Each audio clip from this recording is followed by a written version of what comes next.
Hello guys, welcome to Daddy and the Don. It's week 4 of the English Premier League and our punditry team return once again to bring you all 10 score predictions from this weekend's action. Before we get going, if you do enjoy this video or you're new, please remember to like, subscribe, hit the notification bell and leave a comment. We will get back to each and every one of you. We do really appreciate all the support we get and it really does help out the channel. So now we've got that out of the way, here is your first prediction, which is the Friday night game between Luton and West Ham United. Enjoy, guys. Luton versus West Ham. It's Luton's first home game in the Premier League, so it'll be a fantastic occasion for the fans. They have taken a couple of pastings away from home, so it will be a night to remember, and hopefully they can try and get their first points of the season. West Ham have started fantastically well after winning some silverware last year. They've kicked on and are looking good at this stage of the season. Although the 2 games they've won, they were underdogs and they had very little possession. This will be different in this game. They'll be expected to win. They will have more possession and they may find it harder against a team that's going to defend a bit more than the teams that came at them in the previous games. I think West Ham do have enough to get over the line here. Luton do not look great at the back and I do think it's going to be a painful season for them. I can see them scoring a goal in front of their fans for the first time, but I can see West Ham having enough to edge this one in a 2-1 win. Sheffield United versus Everton. Both teams losing their opening 3 games, currently pointless and propping up the Premier League table. Sheffield United, you do feel a bit for them because they've lost by the single goal on all 3 games, and I think they did deserve a point in at least one of those games. Pushed Man City all the way in the most recent fixture. Everton, they've been extremely wasteful and have looked generally poor all round in their 3 games. Really missing a striker at the moment. I think their 2 home games, they could have got something out of that if they actually had a centre forward that they could rely on to finish. I think this game will be really tight. It will be quite boring.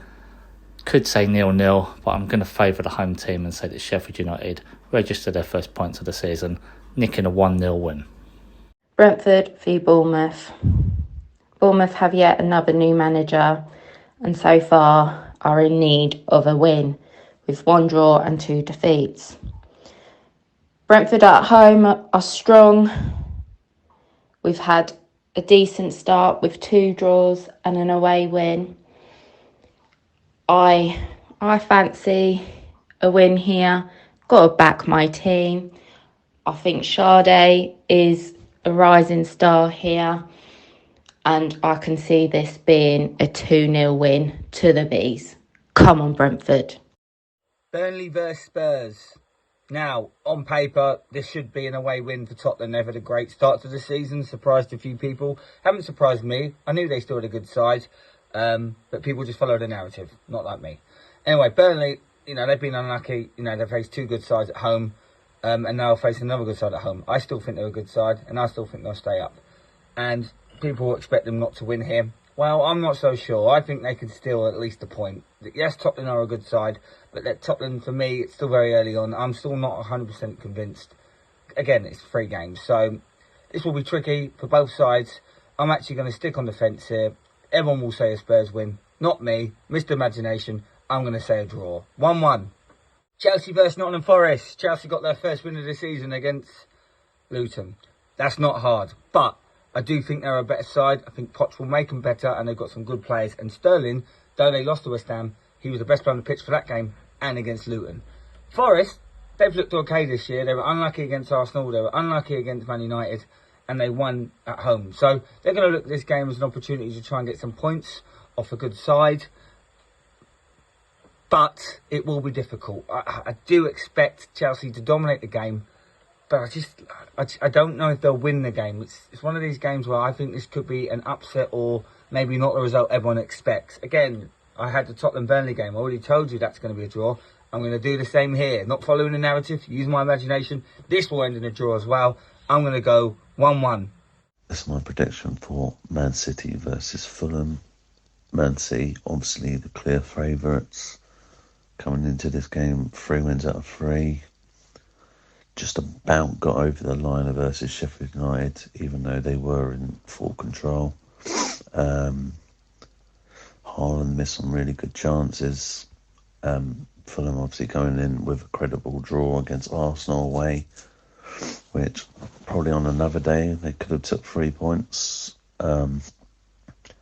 I Arsenal weren't at their best, but Fulham took full advantage of that. This, again, will be a difficult game for Fulham. Obviously, they've not hit the best form. Unbeaten away so far this season. But I do expect Man City to be in control of this game.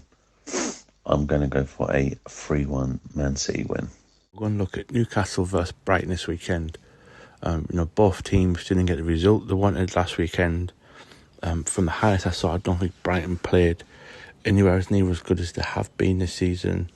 On the other hand, Newcastle played quite well, just couldn't finish and score another goal for love and the money. I think if Newcastle play like we did against Liverpool and can take our chances, I'm confident we could get a result against Brighton. So I'm going to say we are going to win 2-0. Crystal Palace Wolves for me this week. Not the most exciting of games. Two teams that don't really score a lot of goals. I'm not expecting much excitement in this one. Both teams have started reasonably well. Wolves under new manager O'Neill and obviously Hodgson back at Palace. I think both of these teams will be alright. I don't see either of them going down, certainly not Palace. I think Wolves will finish below Palace. I think they'll finish bottom half, but I think they'll be alright. As for the game, I think it'll be a tight affair. Obviously, as I say, with not a lot of goals in it. I think it's going to come down to obviously like who's going to be not necessarily playing the best football, but I think who's going to be defensively better. I think so. I think it's going to be a tight one for me. Maybe one goal in it. Palace at home, you think probably should win it, but I'm going to stick my neck out here. I'm going to go for a Wolves win. Palace 0, Wolves 1. Liverpool versus Aston Villa. Liverpool, they've won games, but they've had a bit of bad luck because their players have been getting sent off. But yeah, they're good. Villa, they got spanked first game of the season, but Villa's Villa. They are a good side. I know. I think this is going to be quite a good game. I'm going to say I think it'll be a 3-3 draw, Big game I've been given this weekend is Arsenal versus Manchester United. This game is, it's an interesting one. I think United ain't performing at their best at the moment. Arsenal are trying to get that form from last season. Obviously, they'll be annoyed at that draw last minute towards the end against Fulham. United, on the other hand, will the B-Tech Haaland be playing? Who knows? Is he fit enough? There's rumours he is, but this match, Arsenal, they tend to struggle against United, but they are at home. I think they'll have the crowd behind them. I think they will be the better team on the day. Arsenal will be playing much better football, more fluid. But for me, I think this game will be going down the middle, 2-2.